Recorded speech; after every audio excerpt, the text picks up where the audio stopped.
think they need to see a personal side of you and that they're not a transaction. That is what I think keeps Hover Girls not, and a lot of customers or a lot of brokerages don't do this, but I think it can be really easy to become transactional and just look at everything as a transaction. And I think you lose sight of a lot when you start doing that. At least for me, I have to try to remember these are people. This home is important to them.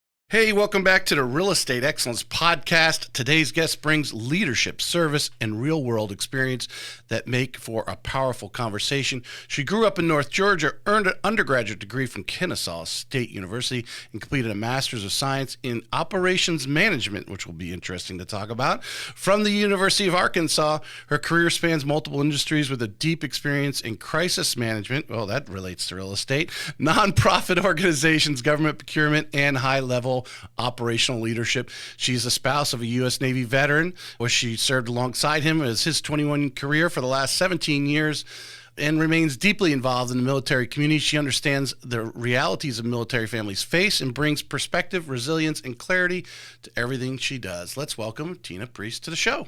Hi there. Hey, welcome. Popped on my radar. You had a decent year in 2025. Yes, very grateful for that. Yeah. Curious. You finished this, you've been active for a couple of years. You have a decent year.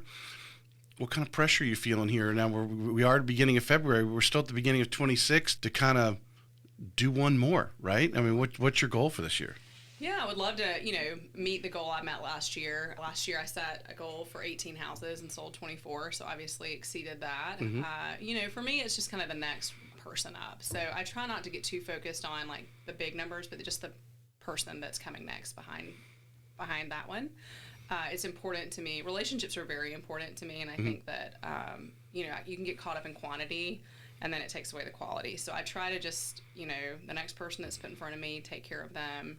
That is a fine line. I know you're working with a couple of great ladies there, well, several people over at Hover Girl, and that's one of the challenges that we talk about a lot on the show is keeping the pace, but keeping the relationship. But all of a sudden, that relationship building starts to snowball on you. And, how do you keep the snowball not rolling down the hill too fast so you can still keep and maintain the relationship, the quality of the relationship to where you want to be? Yeah, I think it comes with knowing my boundaries and knowing what I'm good and not good at. And sometimes it's okay to say no to something, or, if it's not going to be a good fit. We have a full team of agents that are great. So, if I'm not going to be able to have, if people are on timelines too. So if a customer comes to me and says, I really need to find a house this weekend and I'm already going out of town, if I can shift my schedule, I'd love to, but sometimes you just can't do that. That's not feasible. So I think it's being transparent out of the gate and saying, hey, I'm not, may not be able to show you homes this weekend, but we have a team of agents that can, and Laura and Joy are amazing and always try to step in and help where they can. I think we have a really good team mentality at Hover Girl Properties, and so we try to help each other out where we can, which helps. That helps with that snowball effect of, but I think it's being really honest with yourself on what you can and can't do. All right, let's step back in time just a little bit, because you've done some other things in your life. So on how we have come to real estate, and ultimately to bring it all together, what is your experiences before and how it's helped you in real estate? Ultimately, that's where I want to get you to. Yeah. But tell us a little bit about, obviously you've got a master's degree in operational management. What were you thinking? What was your career vision at that time of what you wanted to do? Okay. So my husband, obviously, as you've mentioned, was Navy, and we moved around a lot. So I originally got my undergrad in human services with a social work track, with the thought of, just wanting to give back and help others and be in that mindset, because I know the military life can be really hard. And so I was very lucky when my husband was stationed at Naval Postgraduate School in Monterey, California, to get a job at Fleet and Family Services, and loved that job. I was able to give back, but I was also their budget analyst, so I did a lot of stuff with money, and I found that I love being able to give back, but it can really wear on you, like casework. My first job out of college was I was a case manager, and that was very rewarding, but also very draining. Give us an example of a case, because I mean, I can only imagine, but you're working with, I would imagine, enlisted personnel in most cases, or tell us what would like a case like that, maybe a little bit about what a case that really said took a lot out of you. So I was a case manager actually locally here in Jacksonville for a local organization for children. So I had a caseload of I think about 20 children. One of them happened to be military. It actually ended up being one of my feel good stories because we were able to get them reconnected with a family member and not have them come into the state system, which can be very daunting for children. But yeah, it was one of those that really reminded me of the need and then the lack of, I mean, case managers are probably the most thankless. It's the thankless job, and it's a very wearing job. So it has a lot of turnover really fast. So yeah, I mean, I could never. It's like seeing blood, and not. Yeah, I can't just like visualize being in the hospital and seeing some situations come in, let alone being working in the social work area, dealing with some of these hardships are just tearing at your heart.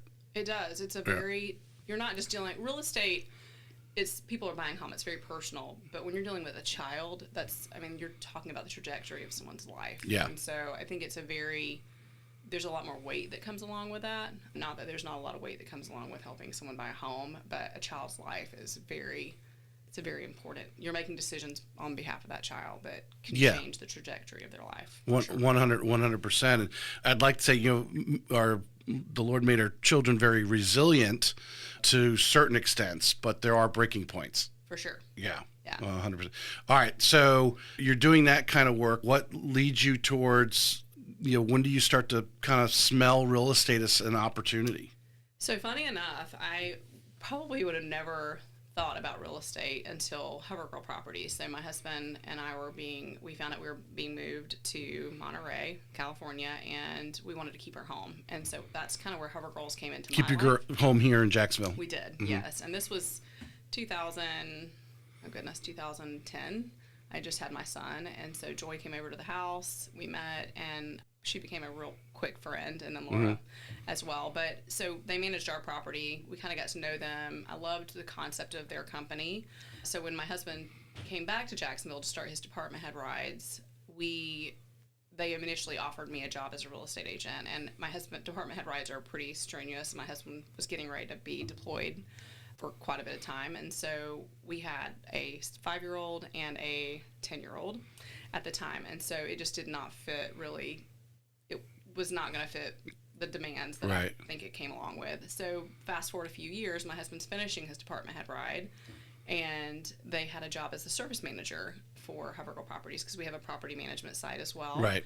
And that did fit, so I came on board, and then as kind of time progressed, I took on a different role. I really kind of felt like I needed to get my license. My daughter went off to college. I needed something to kind of keep me busy. That was rough on a mama's heart. And so I decided, we have a lot of people we know. So my husband was active Navy, very, very entrenched in the military community. It becomes very small real fast. And so we were getting calls to, for, can you help me buy a house? Can you help me find a rental? And so I wasn't able to help because I didn't have my license. So I found that I was, passing it off to Joy and Laura and other people on the team that were great.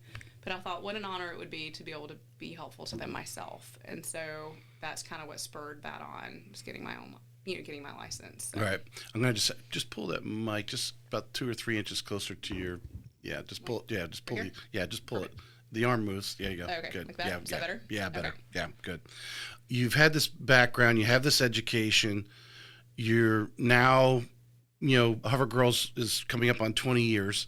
So Laura and Joy have been putting that together. And, I'm sure as any small boutique brokerage that they are, they've gone through they've probably in their property management, they've done things probably they could look back and say, I wish we didn't do that, or we should have gone this route, but they've evolved as any business does. Absolutely. How can we, and obviously with technology and so forth, and if I recall, they have a pretty big portfolio of rental properties in their property management because there are a lot like yourself who bought a home with them or met them through the military connection, the Navy connection, and then, left them to take care of their property. And in this case, you came back.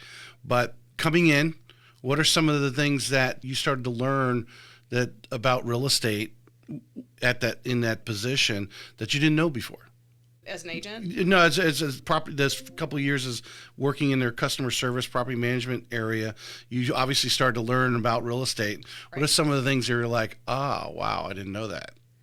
I don't think I realized the taxing, that it's very intricate. Not one home is the same. Not one customer is the same. And so, you really have to learn crisis management real fast and how to deal with talking to different people, talking through things. Every customer has different expectations. I think CoverGirl says we learn how to set good expectations out of the gate with owners and tenants. We try really hard to do that and to really, do it with integrity.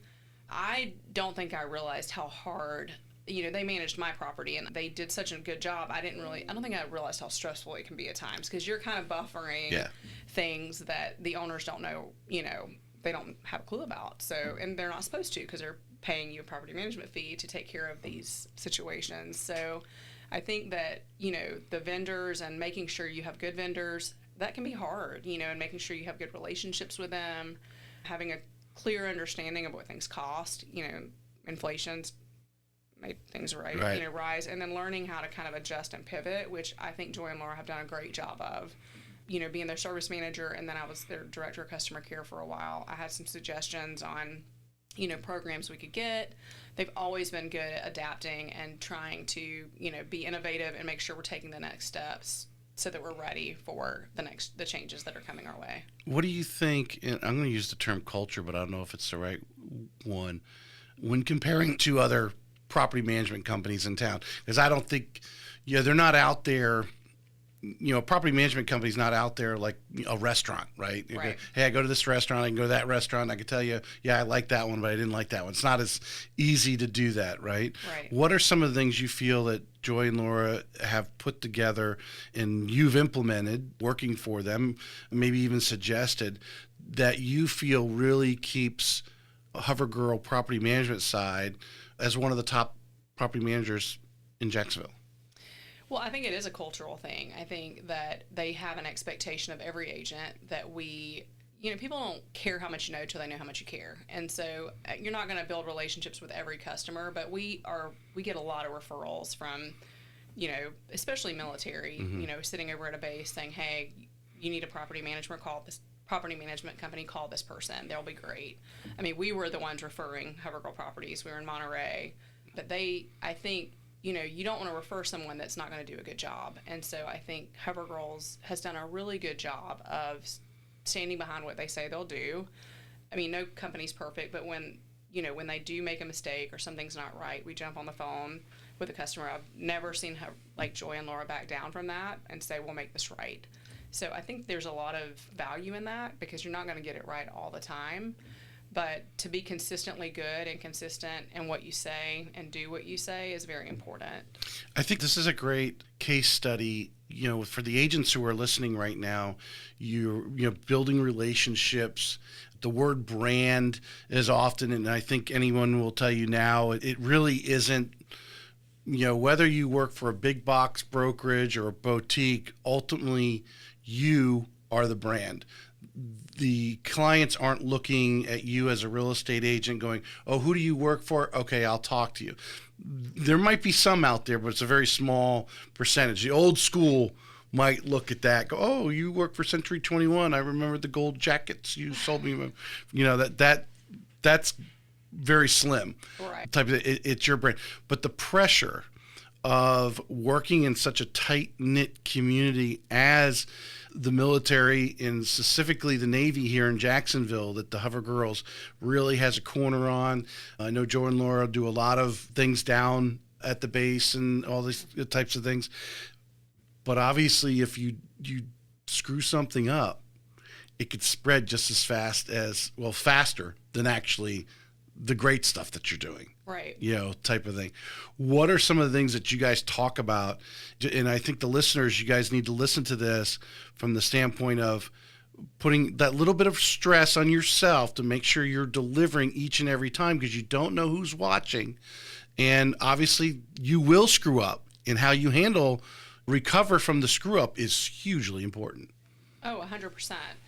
I think Joy and Laura do stress, Glenn, as well as our broker. Stress, don't sit, you're not on an island alone. So if something doesn't feel right, it's getting escalated, somebody's upset, or if you don't have the answer, please don't just make an assumption, and please talk to somebody. So they make themselves readily available to talk things out, talk through things. The good thing about, especially, we don't just deal with military, but we have a lot of military we deal with. And, my husband is retired and has high expectations. Most of them do, because that's what has been demanded of them in the military. But they also have this expectation that we're going to take care of them. And we do. We want to. As you said, we give back to the community a lot. We were just down at the base. We sponsored the Super Bowl party. As you are very well aware, budgets are very low with the military right now. So fun things have been kind of cut out. So where we can help, we want to help. But yes, as far as, the stress, I don't feel it as much, because I do feel this layer of support. Joy and Laura are always on top of things. If something new comes out, a new policy, or if we have a situation that's not great, we try to talk that through with all the agents so that we kind of learn from it. Because I think, you can take away something from everything and turn things for good. I haven't seen a situation personally for myself where we haven't been able to kind of get to the other side and figure it out. Sometimes, it has been, maybe I'm not the right fit, another agent is. We have a lot of personalities on our team. They're all great. So sometimes, if I'm not the fit, just knowing that and being willing to say, hey, maybe another agent might be better. Well, what I'm reading from you or hearing from you is, Joy and Laura, they've been working this for 20 years. Yeah. They know just telling someone no is not the first answer, right? You like you said, working through to the other side. I think you used the phrase you used, working through the other side to find a solution. Now, maybe that solution is, no, you're wrong. You broke that. You need to pay for it. We're not eating that one. And the person who does it comes to conclusion that, it was their fault. They were just going to kind of get you to pay for it instead of them, type of thing. Right. Assuming a rental property might have damaged something is what I'm thinking of. But they understand that. And I imagine what you're telling me is that working together, having your back to make sure that a proper solution of both parties involved in this conflict that might be having, whether it's a rental unit or a negotiation, whatever it is. I mean, that's why we have jobs, is because of problems. We solve problems, and in finding and having management, or in this case ownership, the brokers behind you, and realizing their reputation is out there. And you really have caught a corner, and it's very important that you do take the extra time and have the patience or whatever to resolve, so that both parties, they may not get what they want, but at least they come to an agreement. That's the win-win for everybody. Oh, absolutely. I do think we live in a society that everything's texting or email. And sometimes one thing Joy and Laura stress is sometimes you just have to pick up the phone. Yeah. Or sometimes you need to get on a Zoom. Sometimes the owner, there can be a lot of value. It's not a shameful thing, but there can be a lot of value in saying, hey, Joy, Laura, can one of y'all jump on a Zoom call with me, with the customer, or with the owner? I think just having your face and knowing an owner wants to step in and be, and they do a great job of that. And you will be surprised at how quickly it diffuses maybe a situation, because I think text and emails can be misconstrued. 100%. With tone. Yeah. Or clearly hearing someone's, I'm going to use the word context of what they're trying to say. Right. Yeah, some people are better at texts than others, and then there's emotions involved. That's one thing I love about ChatGPT. You don't have to write a nasty email anymore. You can write it, copy it, put it in ChatGPT, and say, change the tone. This is the goal of my email, and it'll make you sound really great. And Absolutely. It does take about. I have stories about that. But anyway. All right, so you're working their customer service, you're in their property management side, and now, for the audience to know, the reason Tina caught my eye is obviously she's made the Real Producers, which is the top 500 agents in production in 25 here in greater Northeast Florida, which literally in 24 sales, right? When you really look at when 70% of the agents didn't do a deal last year, according to stats, you are actually in single-digit percentages. And Yeah, obviously the consumer doesn't know the difference, Right. but you're right there, and you've only been doing real estate now for a few years, and you're right there in the middle of the pack. You're in the top 5%, really nationally, probably when you look at the numbers. It's I don't think people realize that only such a small percentage of agents actually make the money, make a living in real estate. So you're doing that. What you mentioned earlier, I don't know if it was pre-show or at the beginning, that you thought about getting your license. What triggered you to say, all right, I need to go get my license, and then making that jump to being an agent? So a couple of things.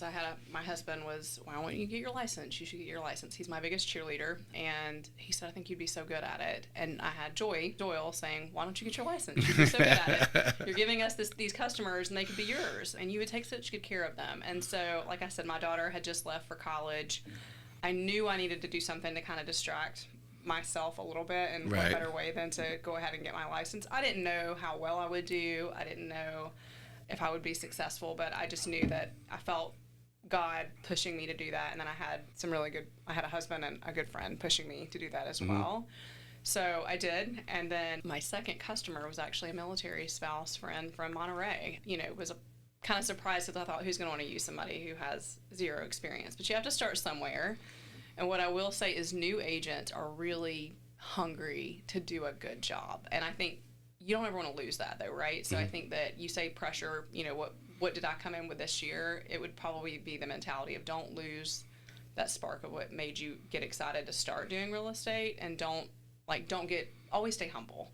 Stay humble in the field, and understand that, it's just a blessing to each customer that wants to put their faith in you and trust in you to take that step to help them buy a home. It's a huge deal to buy or sell a home. It's very emotional, has a lot of emotional ties to it for a lot of people. So how do you kick off you're like, okay, I'm going to be an agent, Joy, I'm going to go get my license. What are some of the things that they worked with you on, that you worked with on? Because obviously the sphere that you have, you probably have people here locally, but some of them, that you've met over the years moving around with the military all over the place. How do you get kicked off? Are you reaching out? How do you reach out? What do you do? Yeah, so Joy did a great job of kind of bringing me along on things, kind of showing me Laura too. I kind of did a ride along, so to speak, with Laura and Joy. Laura is very organized on the computer side of things, so we had a lot of meetings, and she set up my computer. Laura is like, I want to be Laura when I grow up, in the sense of her organizational skills. She's amazing, and she can do any kind of spreadsheet, anything to keep you organized. And in this field, you have to stay organized, or you'll when you start doing multiple transactions and trying to track, all right, what did I say to that customer? Where are they at in the process? Oh yeah, it can get crazy. Yeah. So, and they both have such good qualities that I got to kind of come alongside and learn from. But yeah, I mean, it felt very organic for me, though, because I've naturally built these relationships. So I think when it came time, I just tried to put myself out there, which I'm not great at doing. So I had to kind of be more present on social media, let people know, hey, I have my license and I'd be happy to help you. So that I had to get a little bit better at. Real Producers did a great job of, about 9 months in, they let me I was a rising star, and that helped me tell my story, which really was beneficial and helpful to be able to kind of give my why of why I wanted to do real estate. Right. More for you or more for the audience? For the audience. Yeah, for the audience. I mean, I know my story, but it's good for others to kind of hear it as well. All right, there's only one person that's allowed to get in there, and that's my wife. Hold on a second. Let me just, yeah. Oh, yeah. When you put on the do not disturb, there's only one. I only has one for, no, she's probably asking a question. She'll text me if there's something important. All right, so you're doing some ride-alongs. I imagine you're going to some buyer consultations, some seller consultations, because, I mean, you guys are probably doing a handful or a good percentage of them over Zoom, because a lot of your people moving in, especially if you are working that military clientele, or really actually in Northeast Florida, I think a good percentage of our people are moving from somewhere else. So what are some of the things that, because you come in, I think do you get your license after the NAR? Or you're pretty much getting your license during the NAR. Right before. So I kind of learned, and then I had to pivot really fast. Was Joy and Laura doing a buyer consult? And obviously, I'm sure they're seller, because the buyer consultations in depth like that before? Were they doing them religiously? Is that how they trained you, or is that something all of Hover Girls had to adapt to? Well, I mean, yeah, we were doing them before. Yep. I mean, a lot of times, like you just said, we get on Zooms all the time. I was on one on Sunday morning at 9 o'clock because, you know, the hubby is stationed right now, is deployed over in the South Pacific somewhere. And so, yeah, I mean, we are used to Zooms. Sometimes we get up at 5 o'clock in the morning to meet someone who's out in Japan and needing to buy. And a lot of times they buy sight unseen. So yes, I mean, a buyer's consultation is really important to us because it gives us an opportunity to kind of get to know them a little bit and also have a better understanding before we actually get in the car and go look at houses on what they like. It also sets us up for success because if they hate white cabinets or they, you know, there's deal breakers, we aren't going to waste their time or ours taking them to 10 houses that they hate. So, all right. There's a lot of agents out there that are struggling, as we know, you know, whether they're how hard they're trying or whatever. You, because of the atmosphere, the Hover Girl, you are working with a lot of military. The Zoom consultation is, you just have to, you just do it. That's part of the process, part of the clientele that you're doing.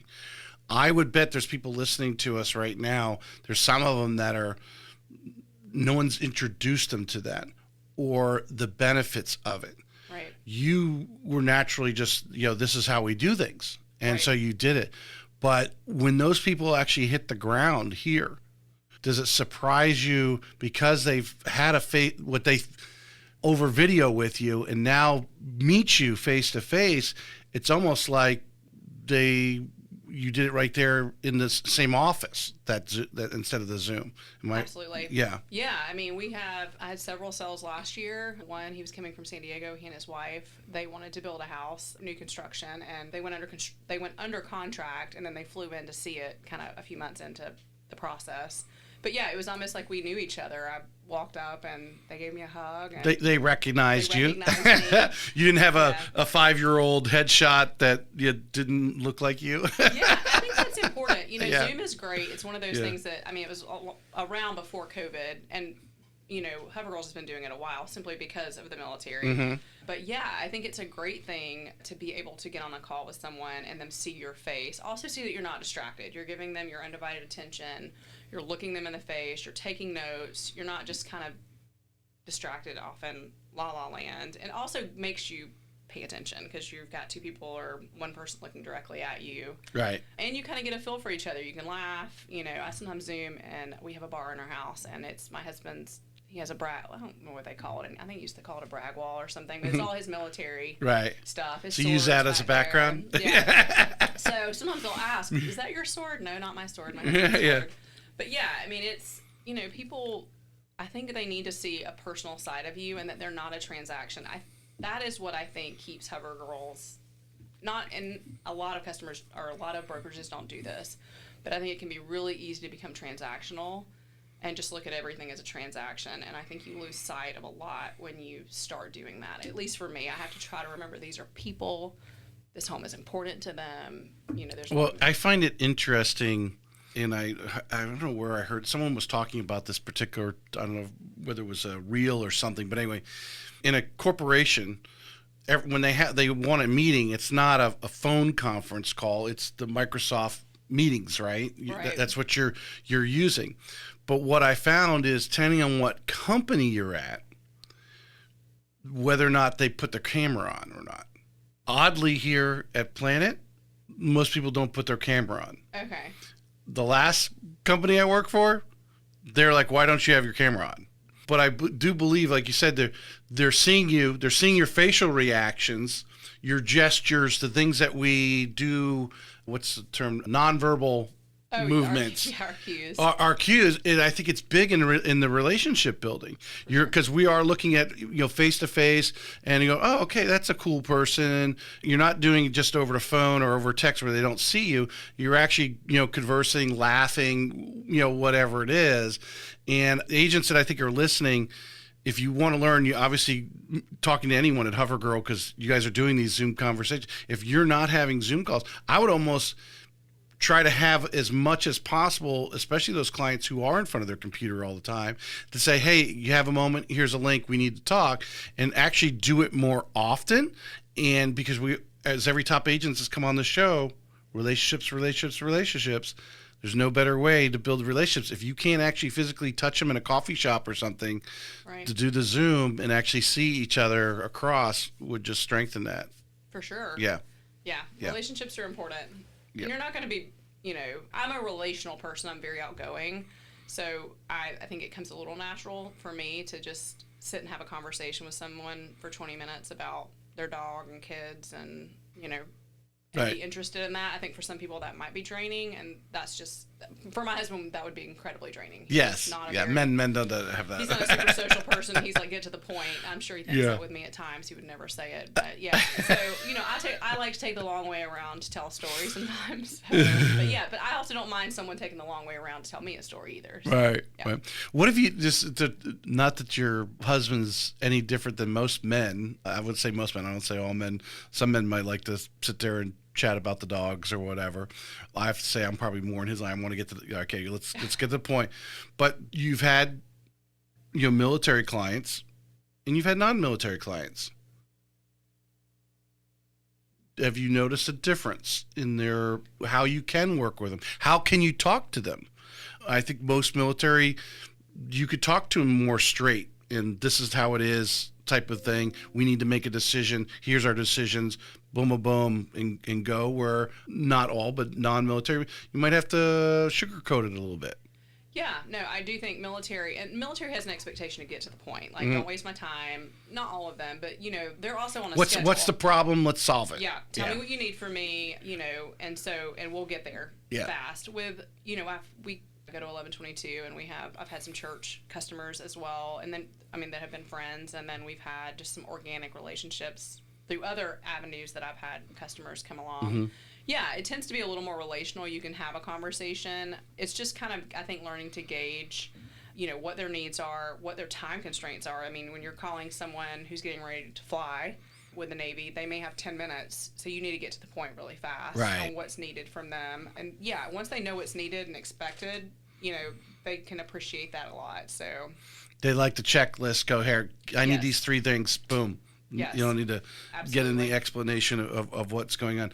Is that because I obviously you said it early when I think it was probably one of the first things you said was that every client is different. Yeah. Is that something that getting into real estate you kind of set you back a little bit? Hold on, I need to start actually evaluating my people for a few minutes, doing a disc assessment on them or something. I know some agents do that. They literally will, rate them and try to figure out their psychology. Have you noticed is that something that kind of shocked you in getting into the business and dealing with different people? Well, and having done the service side of things, I kind of learned really quickly, not everybody's the same and the expectation is different. But yes, definitely, I've tried to take notes on customers, not personal things, but hey, they have 2 children, one's in gymnastics, so if I do a closing gift, make sure I'm kind of catering to that. I try to listen to they have a dog. Right. It also helps when you're helping them buy a home, what's important to them and what's not important to them. But yeah, I think that it matters. People, you get to the closing table and you brought their favorite bourbon and that they call that you listen to that. It shows that you have good listening skills, 1, and 2, it's more than just a transaction. You did kind of take the time to get to know who they were a little bit. Yeah. There was actually, I'm trying to remember, there was somewhere, I listened to Patrick Bet-David podcast, but he picked it up from somewhere else too. He actually got I think it might have been with Elon Musk or something, or somebody he highly respected in the corporate world. And he went and bought a rare book, basically, because he had listened and studied this person before going into the interview about these things, and that there was actually time was spent preparing, getting to have a little bit of knowledge about the person you were going to sit across. Or it wasn't just, hey, can you just be on my podcast so I can get, views? You actually wanted to have an in-depth conversation. So, whatever research. But anyway, getting that unique gift that you listened. It might have been John Maxwell may have. I've heard that before. Excellent tip there. If you're looking to buy a closing gift, try to make it unique to them in some way. There's thousands of different things I imagine they've said to you over time. All right, you get back on track here. All right, I think anyone listening is probably going, okay, how did she have a great 25? What are the things that you did, maybe getting started in 24, that got you started, got you off to a good start and having a decent 2025? And I want to use the word consistency in there. What are you doing consistently? Obviously, you think that's actually moving that needle. That's keeping the ball rolling for you. Yeah, so the number one thing that I found a lot of people that called me would be, because I got a couple of off my sign, putting a sign in the yard. I think people have forgotten how important it is to just put a sign in the yard, but then answer your phone. So I think a lot of people don't want to answer their phone anymore. They want to do everything through text. That's the 70% that didn't do any business. Probably, yeah. So, and it's hard. Look, I mean, I'm with you. There's a ton of scam calls that you have to weed through, but for those 10 scam calls, you might get that one person who's like, wow, you answered the phone. Yeah. I got 2 sales out of that. So I totally out of the blue, out or of the blue. They called somehow my got your sign. number from Yep. somewhere you don't know. Okay. Yeah. And Cool. so I think, and taking the time to say, hey, I can meet you. Now, again, you can't always drop everything you're doing, but if you have the expectation, I think the other thing is, being willing to take an extra step, like, hey, yeah, I can show you houses on the weekend. I've heard agents say I'm not working Saturday and Sunday. I feel like that's a detriment. You're in the real estate business. When do you work? I feel like you work all the time. Yes. But we just got back from a cruise and I had to have the package because Right. while Joy and Laura can fill in and they do a beautiful job at that, sometimes you just need to be the touch point for Yes. the person. Yeah. I planned ahead and got a transaction coordinator. I think that was a huge thing helping me in 2025 stay organized. Of course, You got that right away, or maybe I started that at the beginning of the year. right at the beginning of the year. Taryn Okay. come on with me. She's been amazing. Now, she doesn't really have touch points with my customers. I mean, she'll ask for documents and things like that. But as far as the communication piece, I still have that. I feel like I don't want to lose touch of that. I want them to know I'm still very much engaged. Let's touch on the transaction coordinator real quick, Yeah. because this is really important, because there's a lot of agents out there that are procrastinating, pulling their hair out. I mean, you weren't at pulling your hair out right away, but you realize the value of having a transaction coordinator. So I want to. Yeah. And I bet this is a pay-for-play transaction coordinator. It's not someone you hired, Yeah. which I'm telling you, agent, if you want to know, you want someone that's training, that has a team of transaction coordinators that know what they're doing. They're being tutored by someone who's very experienced in the business. Contact me. I will put you in contact with them. I've had them on the show if you go and research. They're pay for play. So if you're not doing any deals, you're not paying them. You do a deal, they're on it. But where did you notice, that, hey, I should get a transaction coordinator, in the start of the year? What was the value you saw they were going to bring to you? So I was starting to kind of feel overwhelmed with the paperwork piece of things and just staying on top of all of that. And it's very important that you do. And so being organized and, just getting little tasks that I felt like were kind of holding me back from taking calls and doing things that might make me more productive on that end. And so that is where it kind of came into play, like, hey, and it kind of organically came about because I knew this young lady. She's very highly intelligent and was just kind of looking for an opportunity to make a little extra money. And so it looked like a great fit and has been an amazing fit. She's wonderful. It's worked out. Mm-hmm. She has a much better eye for detail than I do in certain things with documents and stuff like that. She's techie. Explain to the audience a little bit. Obviously you saw, what I want to say, it wasn't you didn't see that as your strength or something you wanted to pour time into, because it's not a money-making activity. Some of their things they're doing is not actually transacting the money, but what was doing from you was obviously taking your time and some of your brain power to make sure these documents are filled out, things are done on time, you're checking up, was the appraisal done, all this kind of stuff that they do. Right. What that did for you mentally, and then to physically be able to have that mental and physical freedom to spend more time with your buyers and sellers. Absolutely. So one thing I think as an agent, if we don't self-evaluate and kind of find where are our strengths, where are our weaknesses, and try to fill in those gaps, we're not going to be successful in this business. And it's okay to express weakness, right? I'm not the greatest at the paperwork piece. I needed to learn it. So the first 2 years, it was really important to me to be able to know it, because how can I audit it or look at it if I don't know it? Right. But it's, having someone come on board that is good at that and can handle that piece while I can free up that time to talk to a customer, take one more Zoom call, things like that, and really be engaged with that person, knowing I have a transaction coordinator that's all over it. Well, I don't think people give enough credit to the mental strain it puts on them, especially if they're not, like you said, you admire Laura for her organizational skills. Absolutely. So for her, it's natural. She's just like into it. Not all of us are that. And we not only have, you're organizing real estate transactions, and if you got multiple ones going on at the same time, keeping track of where everyone's at, but also your personal. Right. You're running a household, you're doing this, you got a daughter off of college, you got another younger child, you've got that organization going on at the same time. Right. And how you can help that transaction coordinator could take a good part of that weight of the little things that need to be done. And like I said, I call it pay for play, because they're only getting paid when you have a transaction. I think it's a no-brainer. Oh, absolutely. I think that if you want to be successful and endure this, and stay the longevity as a realtor, you definitely want to have a transaction coordinator to have that help. Okay. So we're still on the subject of what made 25 great for you, and I want to get that across there. So we get a transaction coordinator right at the beginning of the year. What are some of the things that you were doing in late 24 as far as, marketing? Are you doing anything on social media? What was your game? Because I asked the question, as I think a lot of people will say, what you're doing now here, the beginning of February 2026, probably won't bear fruit until May or June. You're always on a 60, 90 day lag of what you're doing.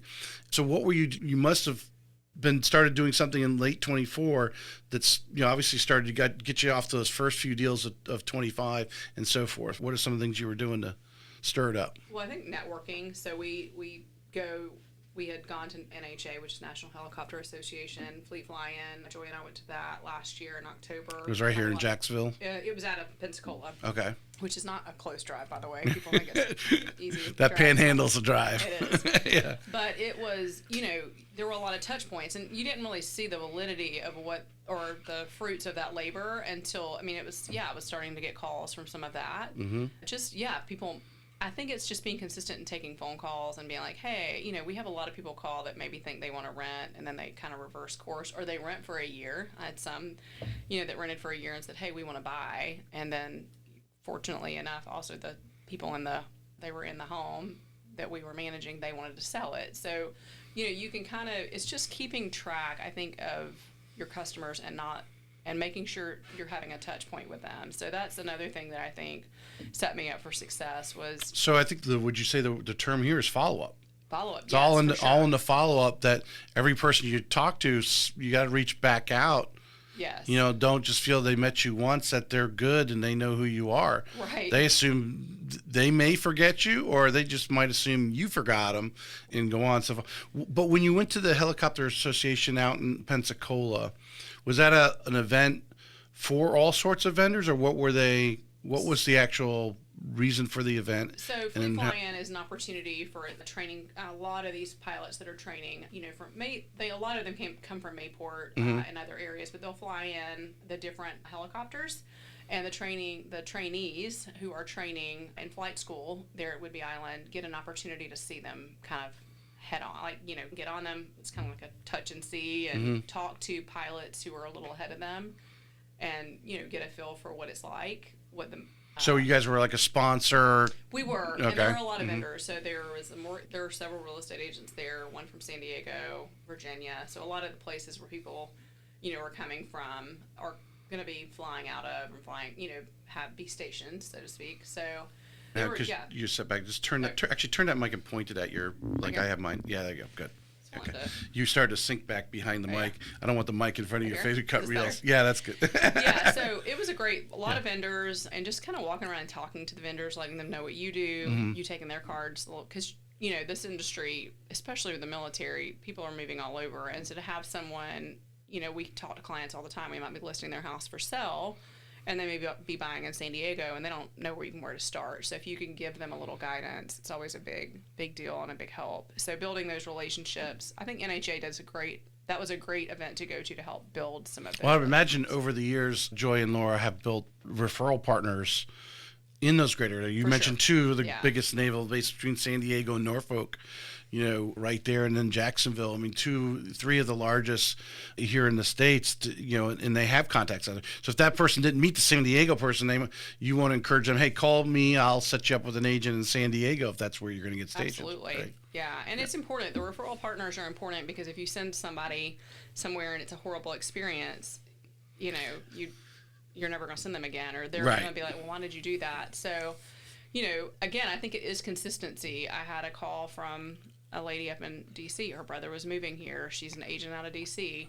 She wanted to refer her brother to me. She had heard some good things. So, she's like, well, do y'all do a referral? We absolutely do. And some people I know don't like those, but we wouldn't get the business otherwise. Right. That's the way I look at it. Yeah. So, but it's also keeping in touch. I kept in touch with her. I wanted to make sure that's her brother, that, she knew he was being well taken care of and stayed. You make a good point in thinking of Katie Spaniak, who her business has been around referral business. She has a huge YouTube channel. Okay. She was a realtor in the north side of Chicago.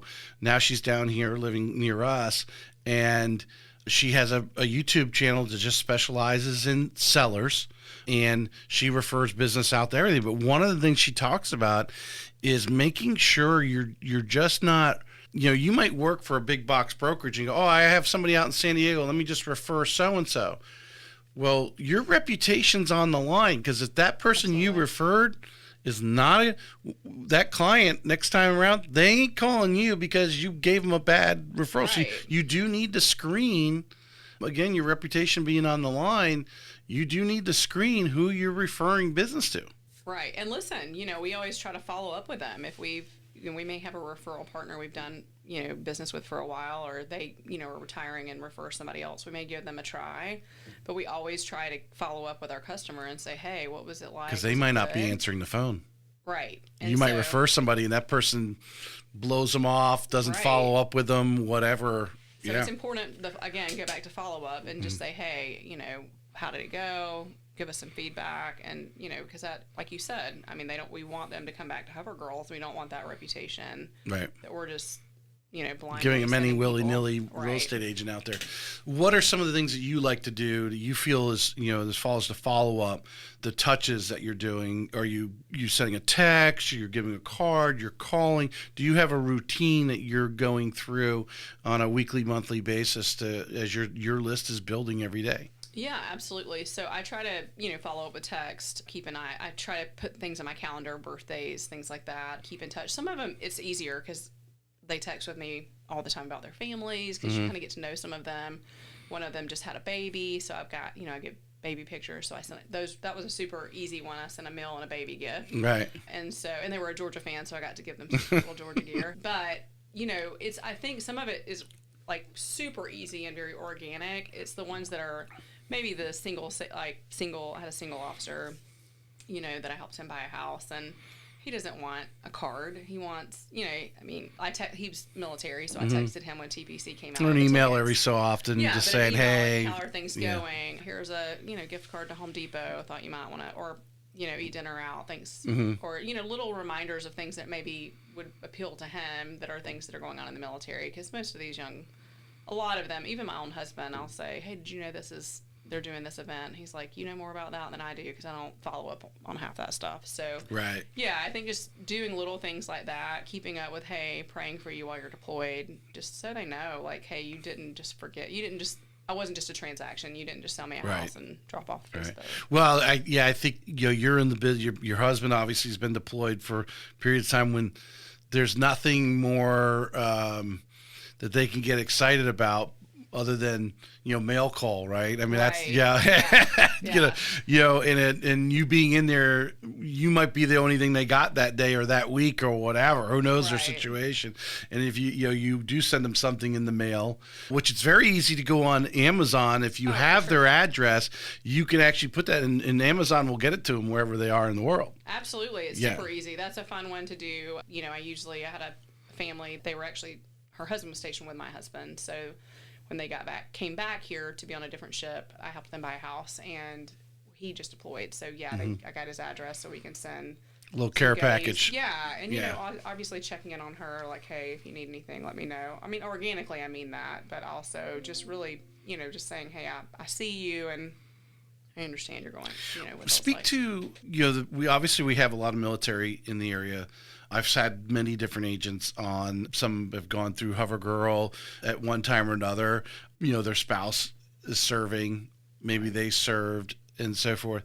But for that agent who may be out there and to understand working with the military and how tight knit they are, and they are going to refer some. They are going to be there on that ship because they are out doing whatever chore they're doing on the ship, and they're going to be talking like, yeah, I want to buy a house when we get back to Jacksonville, or you know, hey, I need to buy a house because I want to move my wife down, you know, there, whatever. Right. That kind of talk is going on all the time. Oh, for sure. Yeah. And how when you meet them, to be regularly touching them in one way, shape, or form, because they can be such a great referral source, because they are, the camaraderie of the service members is so tight. It truly is. And so, I mean, when you're moving on, you know, orders, you have very little time sometimes. And so, yeah, you are sitting in the wardroom or on the ship or, you know, with your peers and saying, hey, I'm moving here. Does anybody have any recommendations? Right. And so if you, at Hover Girls, we have this thing called raving fans. I mean, there's a book about it. I don't know. Don't quote me on the book. But basically saying you can be a, you know, there's this middle group where they're like, you know, we like Hover Girls, are great. Or they're like, you can step into that next category that makes you a raving fan of that person. And that's the one where they're saying, oh, call Tina at Hover Girl Properties, or Right. call Joy. Right. And so that is where we aspire to be. But you're not going to get there by not having touch points, by not doing follow-up and not taking just a little more effort. I guess my pro tip for those listening is love on, especially those active duty service members. Yes. Because they are interacting, and you know, you said, you know, they might get orders and they got to move very quickly. Yeah. The first thing they're going to do is ask the guy next to him, what do you know about Jacksonville, or whatever, you know, and that conversation is going to start. And what do you need about Jacksonville? I got orders. I'm going there. Oh, well, great. I know a real estate agent there. You want them to be able to rattle off that. And if you're putting a lot of love into them and doing a regular touching, you know, once a month or whatever, you know, the routine is, but putting a little extra love, because I would think that you're probably more likely to get a referral from an active duty service member than just any, you know, Tom and Jane client. Because they're much tighter knit. For sure. And, you know, I think that it's hard for military to, I mean, you're moving so much and the trust can kind of, sometimes that sways a little bit when you're moving to a new area, you don't know anybody. So, yeah, you are going to take the advice of your peer and say, okay, if I call them. The other piece is a lot of agents don't understand the demands that come along with that. So I've closed on homes, I think 5 this year, 5 or 6 homes where they were still not here yet.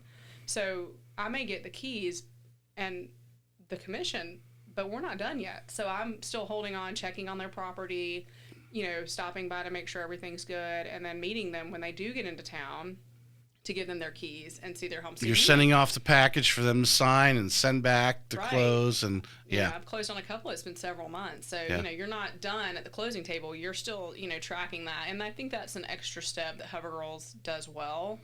And we want to do. We don't stop at the closing table. We are willing to take that next step and keep an eye on things. I've met I had to meet the water people. St. John's is very funny about the irrigation and water. You have to meet them out there. So I've gotten really good at that with a couple of our buyers, especially with new construction. So, you know, it's super easy. You take your laptop, you meet them out there, and then, you know, but it's an extra little step that means so much to them, to our service members. But it's also, for me, it's huge. Well, and you got to think about it this way. Because they're the type of client they are and they're outside the area, you've got to do these little things. But if you pour the love in to it, they can be, whether the next move they're asking you for a referral, let them know, hey, you get your orders, I can help you get set up at the next. They can become great allies, a raving fan, as you mentioned earlier, if you pour that love into them. So that time you're taking to go out there and meet that water guy, understand that this is a person that's around people all the time, and they're, you know, nothing passes the time other than, you know, going and sitting on the tail of the ship and shooting the bull, right? Right. Yeah. Yeah. They have a lot of time for that. They do. Yeah. And, for us, I think if you've been in the military, been associated with it, it becomes a little easier, right? Mm-hmm. Because for me, it's my way of serving them, and they serve our country. So it's a no-brainer for me to go out and meet the water person. It's just an added thing I love to give back to them, because I remember what it was like having a husband gone. And I mean, my son was born 4 days before my husband came home. So it can be hard. It's a hard life in a lot of ways, and it's a lifestyle that many don't understand. But I think if you're a realtor here in Jacksonville and you want to work with military, you're going to have to find a way to find some understanding there. Right. A lot of listening there. Give us some tips real quick. Several things, because obviously you're doing a lot of walkthrough videos. Right. They're not here. Maybe they came here. Maybe it's new construction, so you're doing video. But even just showing them a neighborhood that they're only going to be in town for a short period of time. They're looking online. You're, recommending some areas based on what their wants and needs are and so forth. Now you got to go out and maybe physically show them, because not all of our listings have virtual tours and all this stuff. Right. You have to go out there and do a personal. You got your phone in your hand. What are a few things that you feel are important to the agents that are listening when you're doing that walkthrough for that distant client, whether it's military or not, that when you go and show a house? So one thing that's really important for me is I try to speak to a couple of things. I know where they're going to be stationed. So I try to, out of the gate, showing the property, say, hey, I just got here, and I kind of did a map of how it may take, good traffic, it may take this long, and bad traffic, it may take this long. Here's an estimate of what you might be looking at with your commute. That's important, because a lot of times they're depending on you to give them that information. Yeah. If they're using their VA, it's also very important for me to take a look at, does this home look like it could have wood rot? Is it older? What? All right, I'm going to stop you right there. Sorry. I'm going to stop you right there. Because every person I've had on talk about VA. And why do some real estate agents don't list VA as an option? Why would they do that? Right. And two tips, since you brought up the subject. Yeah. One, everyone's going to order a home inspection. 100%. So whether it's a veteran or any other type of loan, someone's going to find that water damage or termites. They're going to find it. If they don't find it, they should fire their inspector. 100%. Two, if you're working with a lender that has a VA renovation. So if you do find that, no big deal. We can, flip to a VA renovation loan. Right. Do that and get those things prepared, because as you know, being in real estate long enough, and there's only one address. They want to be so close to Mayport or whatever, right, and there aren't a lot of the houses to choose from. That might be the house. So what do we need to do to make that house up to the standards or whatever little things that they want? Right. VA renovation loan. So, don't fear the. Oh, and that's that'll deter. A public service announcement. Yeah. No, I had a buyer a couple of years ago. They wanted a older home in Avondale. I mean, it was very important to them. Yeah. There was the charm. She wanted to use her VA. We got it figured out. It can be done. I think you have to have realistic conversations. Like, hey, there may be a few extra steps we have to take, but we'll get there. Yeah. And it will be worth it. So I definitely. But when you're doing a video tour, you want to try to be as honest about the house. You want to tell them, I like to tell them, I love this flooring. The flooring's great. It's not really your opinion. It's just like, this is the flooring. It looks like it's in good shape. It looks in good shape. The roof is new. Do you like to do some preliminary, is there some questions that maybe you want to ask, so when you are doing the video, you can highlight maybe some of their concerns, draw it out of them, what they're actually want to see when you walk through? Yeah, so some of them, if they say, I really want white cabinets, I know I go back to that. But there are some people who just are very set on certain things they want. Right. So I'll point out, hey, this has these beautiful white cabinets you've been looking for. This has a gourmet kitchen. You were wanting the gourmet kitchen. Or this is a fenced backyard. Looks like the fence is in great shape. Things like that. I think that I try to stick to facts. If you start getting really, for one, there's Ring doorbells and everybody's. Right. Yeah. There's certain things you don't want to be saying on a video, like, hey, this is a high crime neighborhood. Right. See all the things that are going on. We don't want to hang out here. Right.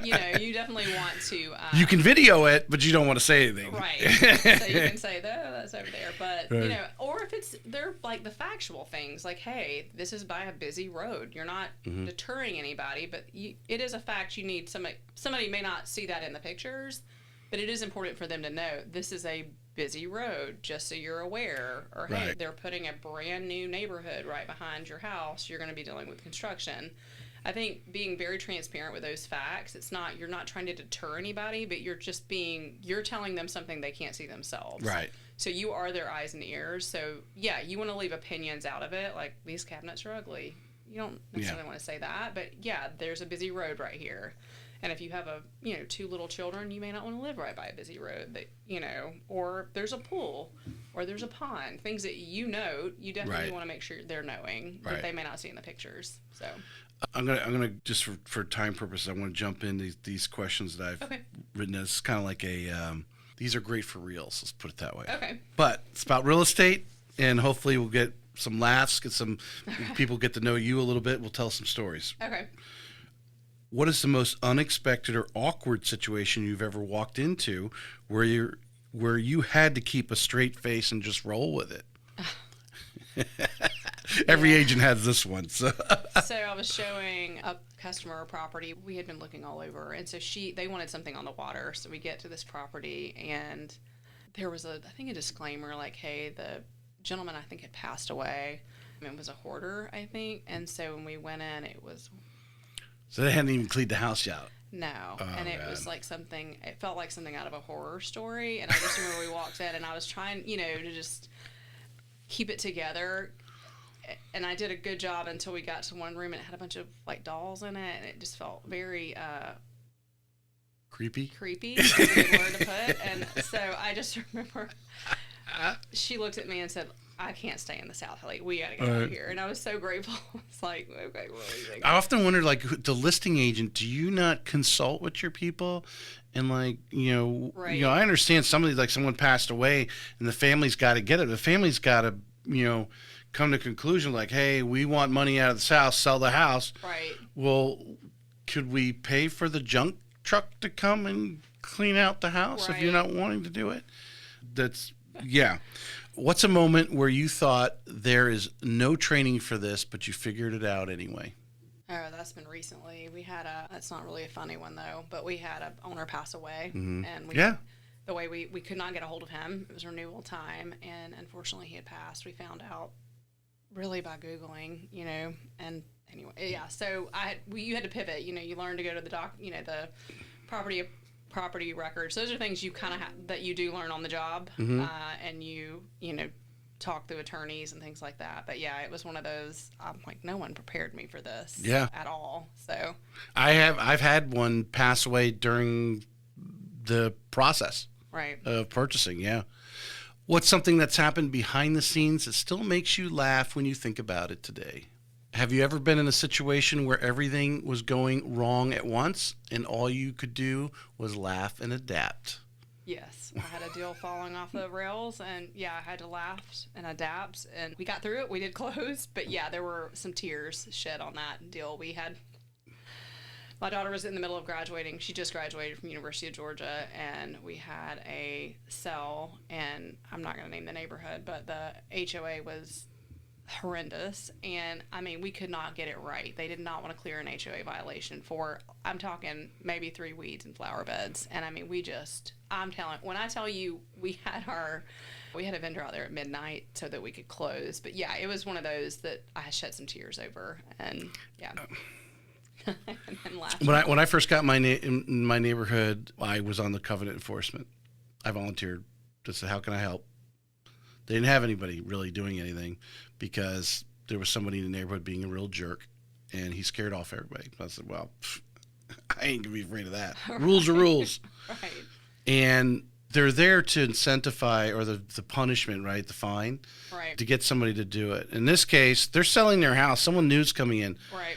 Get somebody new in there. They're going to probably pick the weeds. Now, if they don't, then you can get on their case. Right. But most likely, most people, they see the situation. They're buying the house, and they want to make it look good, their new house, because all their family's going to be coming over, right? So why are you getting in the way? That's my tip. Absolutely. My God. I just got to scroll up here on my... What's a mistake or misstep that felt huge in the moment, but now you can laugh about it because what it taught you? Misstep. Oh. Because I think we oftentimes, we all have a tendency to overreact, like, oh my God, this is going to blow the deal up. And then 15 minutes later, we're like, the balloon deflates. Yeah. It's not so bad. We'll get it fixed. I got a buyer under contract. They hadn't seen the house, and I thought to myself, I've made the biggest mistake here. They're gonna, well, no, I'm sorry, they had seen the house, and when we put an offer on it, and I just remember going home at night and thinking, this is not the house for them, and I remember praying about it and thinking, God, please, if this is meant for them, like, let's make this go through. If it's not, please pull this off the table. Yeah. And she called me the very next day before they could accept or deny the offer. She called my buyer did and said, I can't. I took a look at a little more details and just felt like this isn't the right fit for us. And I thought, oh my goodness, because you have to be really careful what you say, and in a litigious world like today, you have to be careful. You don't want to guide someone one way or the other, and your opinion is your opinion. Right. So I think you have to be. As agents, we're very cautious and on what we say. Well, there's different strokes for different folks. Right, 100%. So what you may not think is great for them, they think is. It's ultimately their choice. Ultimately. But obviously, this one you felt went in the right direction. I always feel when a deal or when someone makes an offer on a place and then doesn't get accepted or whatever, there's a reason. Right. Good houses right now we're getting multiple offers, right. On certain homes. And if you don't get it, there's a reason. And many times the next house, they're like, oh my goodness, I'm so glad I didn't get that one. Right. I've got this one here. It's so much better. Absolutely. Yeah. What's the strangest conversation you ever had you never expected to be part of in your role as a real estate agent, but somehow it was?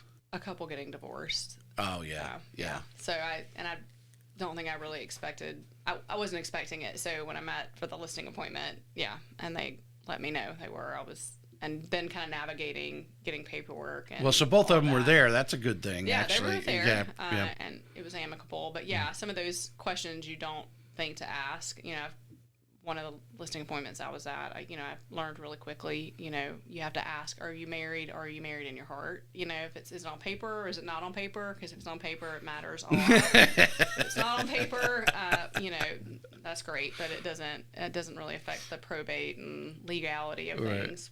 A lot of times on the letting side, I'm on the phone talking to them, and yesterday I was just talking to a lady and they're divorced. He's moved out. She got the house.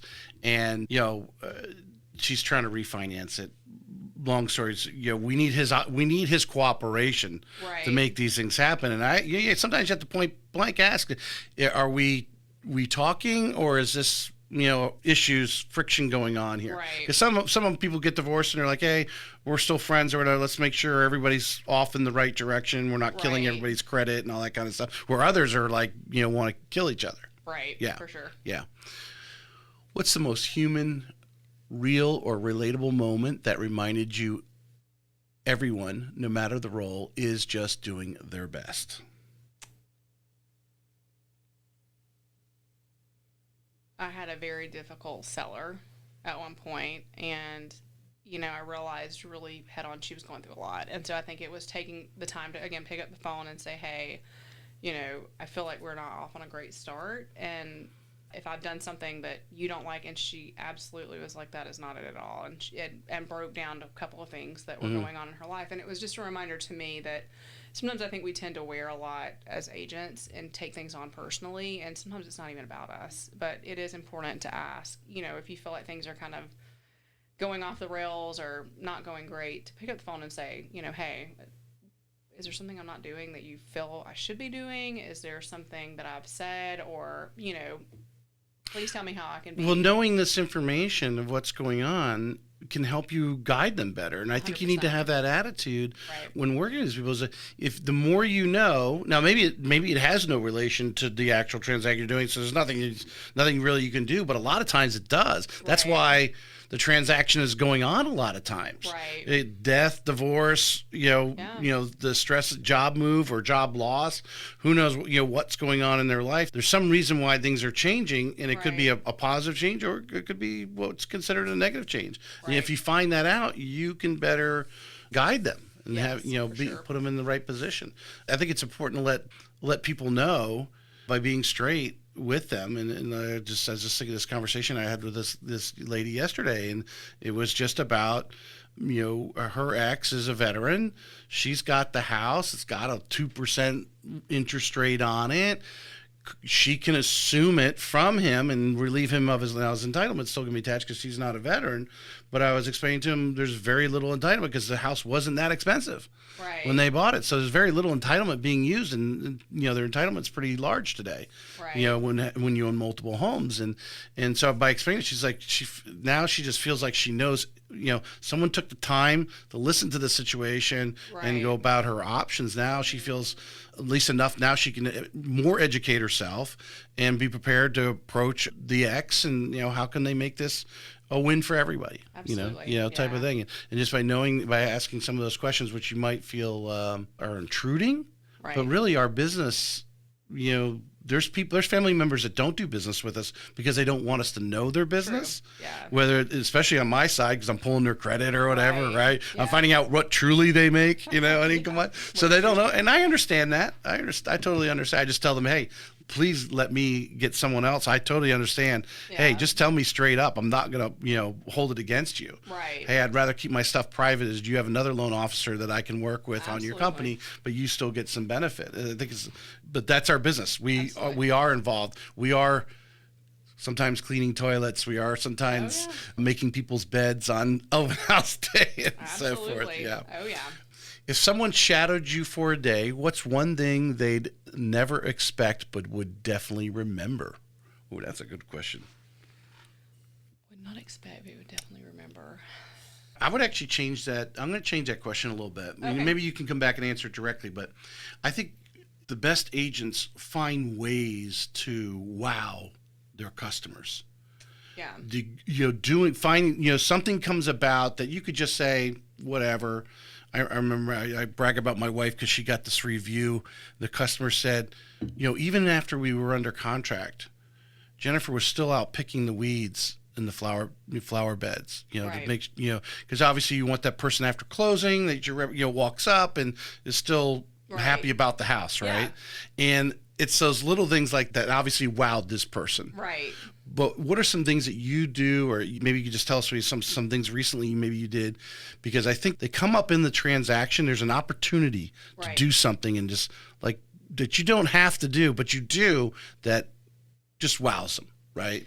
Yeah, no, I think exactly like you said. I think sometimes it is pulling weeds. I don't think people understand the physical labor that sometimes goes into it, whether it's lifting boxes and moving stuff out of the way or. I think that people would be shocked at the level of like, hey, I'm just going to get down there and clean these baseboards myself. Mm-hmm. I stopped. I used to wear dresses to a lot of things. Now I don't anymore. And I remember one. Because you might have to get down. Right. Yeah. So, Mondays are kind of the days I try to go through homes and like check things out. So I'll wear like comfortable, casual clothes. So if I get a call from somebody, can I see this rental or can I see this house? I'm like, absolutely. But I just know I'm not going to be dressed as professionally as I would love to. Right. Since it's last minute, yes. But I think people would be shocked to know that agents, I think there's this expectation we're at all these lunches sometimes. Sometimes I don't think I've eaten until 3 or 4 o'clock in the afternoon. I'm trying to do better about that. But yeah, I think that the luxury that people think maybe if they were shadowing you, they'd be seeing is probably not as luxurious as people think it is. Yeah. So. Oh, I would imagine you probably have walked in some of these rentals and you're like, oh my God, how do these people live this way? Yeah. Oh, absolutely. Yeah. Absolutely. I think, I've had several people on, but I remember Christina Welch. This is not HGTV. These is real life. These are real life people, and sometimes you're getting the deal because of some sort of tragedy. That gentleman passed away. He was a hoarder in the house. The family just says like, whatever, sell it. Right. They don't even want to come by and see it. Just sell us and whatever, get it off. Sell it for the estate. And you're walking into this, right? And you don't know, who knows what's whatever, all over the place. Right. Those are real life situations, absolutely. Which create opportunities, though. Yeah, absolutely, always. Definitely from that standpoint. Tell us why someone should use Tina as a real estate agent. I think first and foremost because of my integrity. I do truly care about each customer that comes my way. I take the time to listen to what they want, what they need, and I truly don't try to push them out of that box. I mean, sometimes, I think I remember when we were looking for our first house, I felt like an agent was trying to get us to go above our budget. And as a young military family, we didn't want to go over our budget. So I think it's really listening, and I think I do a good job of that. I think I have good mentors.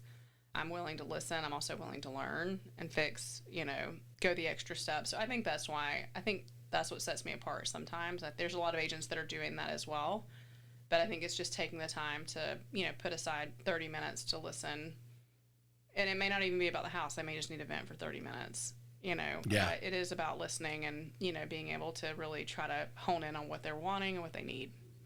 I think one of the traits that, I think very successful people have is the ability to listen and not react right now. Now, I will say there's some things that set me off for sure, but that, we were talking about writing nasty emails or responding in a text message.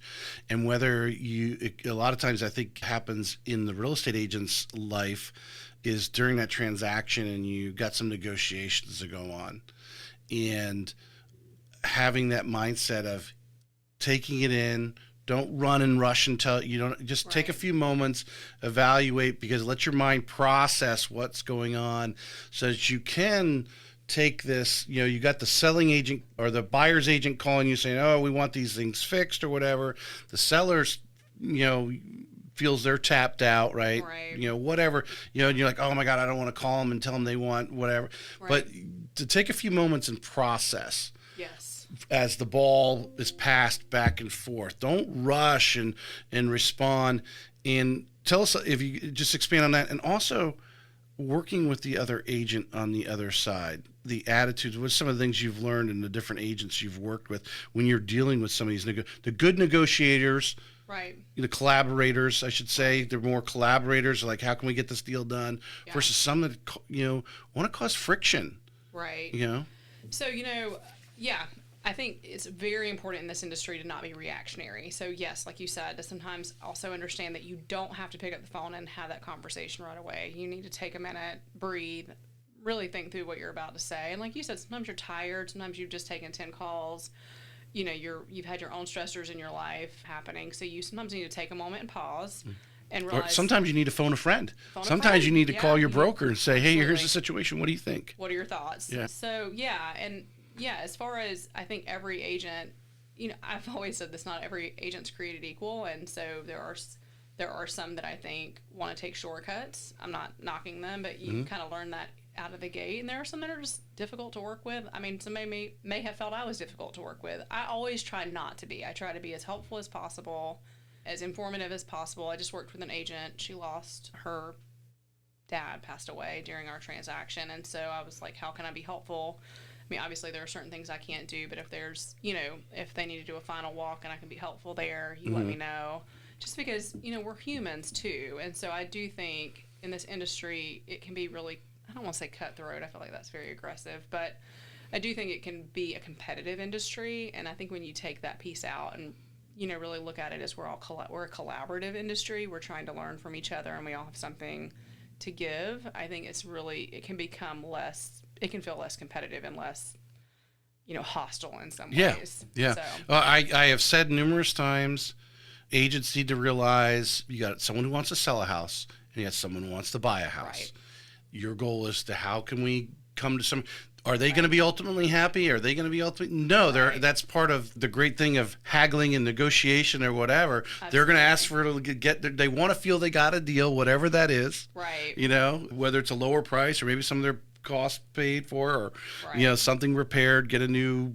Whatever. They want to feel like they got a deal, and the sellers, Absolutely. And if the listing agent did a good job, they should already have a little buffer in there, knowing that the buyer's going to ask for something. So you got to have something to give away, right? Absolutely. Absolutely. Tina, I appreciate you coming on today. Absolutely. Thank you for having me. Great conversation. I hope people get to know you. Wish you continued success. Keep working that market. It's a great market, but a lot of things you said today. The relationships, the follow up. That's how important that is. And if you want to work the military, they can be the greatest raving fans. Right. And it really doesn't take a lot to, I would say, I don't think they have high expectations. So if you really do go above and beyond, oh my God, they think you're, Right. you do that little extra things for them, like go and meet the water guy and, let them know that you did that. Yeah. Don't go, hey, let me take care of that for you. I know you guys aren't going to be in town. Let them know that. Right. Because obviously you still got to build value in what you do. Absolutely. Yep. Appreciate you. Thank you. Thank you.